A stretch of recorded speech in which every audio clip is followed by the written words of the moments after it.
welcome to Indiana Innovates, presented by Media Fuel, your monthly roundup of what's in Indiana Tech. I'm Jennifer Hallowell, the Executive Director of the Indiana Technology and Innovation Association, and I'm joined today by ITIA board member Bill Soards, President of AT&T Indiana. Welcome, Bill. Thanks, Jen. It's great to be here with you. Let's start with what's in the news in Indiana Tech today. Fishers-based software company Formstack recently secured a $425 million growth investment led by Silversmith Capital Partners and returning investor PSG. This record-breaking investment marks the single largest capital raise by an Indiana-based technology company in the state's history. Chris Byers, CEO of Formstack, joins us. Chris, congratulations on the company's incredible success. And first, give us a little background on Formstack and tell us about the company.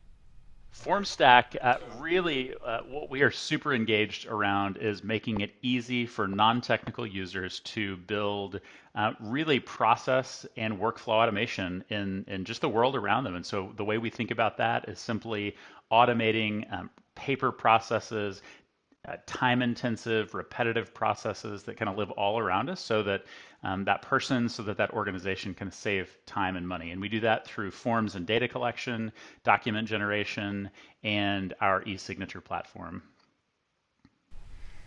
So Formstack has grown rapidly in recent years, consistently named as one of the fastest growing Indiana tech companies. What does this new investment mean for the company? Yeah, for us, what we are excited about, and this investment will just help accelerate and spark, is not only, what we see is a $100 billion opportunity for growth. The number of companies, the number of people that can be successful with our platform and grow with it is just immense. And so we're going to continue to capture that through great product development and serving our customers in bigger, better ways, of course, continuing to hire in sales and marketing. And then one of the other key things for us is international growth. Today, we have 25% of our revenue that's international, and yet we have not yet done anything to really push that and find what are the right countries to localize in and get successful in, where are the right countries to partner with from a partnership perspective or in terms of hiring. And so we're super excited about continuing to grow, not only domestically, but internationally. And so we've got a lot of great things ahead. Thanks, Chris. We're excited to see Formstack continue to grow. Well, thank you for just the chance to talk today. And man, we are excited about continuing to grow and continuing to be a part of the Indianapolis community. Congratulations to Formstack. Now let's take a look at what's happening around Indiana. Start Fort Wayne, a co-working space and innovation hub, recently unveiled a 10-year roadmap to accelerate entrepreneurship in Northeast Indiana. The entrepreneurial ecosystem strategy aims to provide support and resources to help entrepreneurs in the region thrive. Dan Swartz, Executive Director of Start Fort Wayne, is joining us to share more about the vision for this effort. Dan, this project started with a survey to identify how local entrepreneurs were faring and whether entrepreneurship was truly accessible in the area. What did you find out? Yeah, so this was our first survey of our ecosystem, so it was kind of a fresh start. We like to say that we kind of found the good, the bad, and the ugly. So on the good side, we're naturally having high educational attainment, higher than average per capita income, and we're also attracting people from the outside. The concerning part is really that almost all of our entrepreneurs were saying that they have issues with capital. We think that that's both acquisition of capital and a little bit of financial literacy. And then the concerning part is we have a lot of ESOs and they're doing great work, but there's kind of a mismatch or a misalignment between the ESO's assets and our entrepreneurial community. So what are the next steps to address these gaps? So our next steps in 2022 is all about data collection. This is something that we traditionally just haven't really done in our region. So it's looking at entrepreneurs, entrepreneurial support organizations, ESOs, and support professionals as the main three tenants, and understanding how they're interacting and basically how we can allocate assets to each of those parts in the most efficient way so we get the biggest bang for our buck. And how can we direct people who want to learn more? So all of our information is on our website. That is www.startfortwayne.com, and that's all one word, all spelled out, Start Fort Wayne. Thank you, Dan, and thanks for all you're doing to support entrepreneurs in the Fort Wayne region.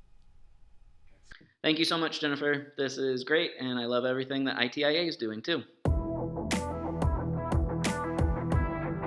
For this month's Imagine segment, we're featuring driverless cars. Together in Motion, a public-private partnership has brought 2 autonomous vehicle pilot programs to Indiana this year.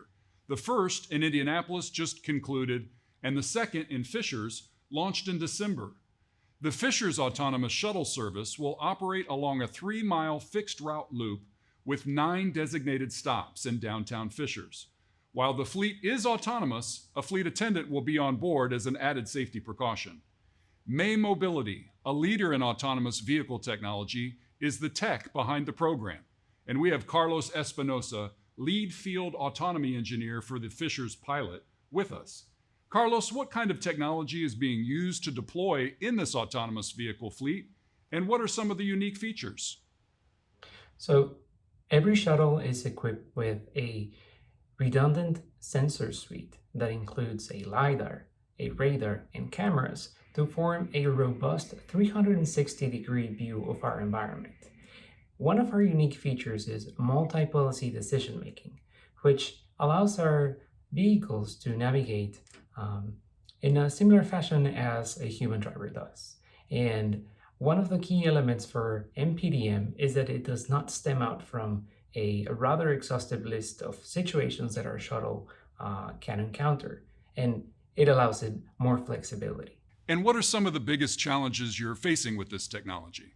Every location where we are offering a service has their unique environmental conditions. And to further elaborate on that, I'm referring to the road geometries and the different driving behaviors. So these deployments have allowed us to further increase our knowledge base and behave accordingly and react accordingly to these situations. One example is when drivers are merging into our lane at different speeds with different trailing distances, and reacting adequately to that is our focus on safety and rider comfort. And what kind of participation did you see in the Indianapolis pilot? And then what are you expecting to see in Fishers? So I was involved since the early development of that downtown Indianapolis project, all the way from mapping to the various and numerous testing and iterations that we have to ensure that all our riders have a smooth experience in downtown Indianapolis. I even had an opportunity to lead a custom service day with the site staff in Indianapolis. And for Fishers, my expectation is that the community sees the value from autonomous shuttles and their impact in public transport, and that they get as excited as I am for that service. How can people learn more and schedule their first ride? So that's the best thing. They don't need to schedule a ride. You just hop in one of our stops, and for more information, visit Together in Motion website. Well, thanks, Carlos, and thanks for joining us, and best of luck in this new exciting project. Thank you so much for having me, and I'm really excited about our Fishers project. For this month's initiative, we're featuring Fishers Mayor Scott Fadness, who's joining us in studio today. Welcome, Mayor. Thanks, Jen.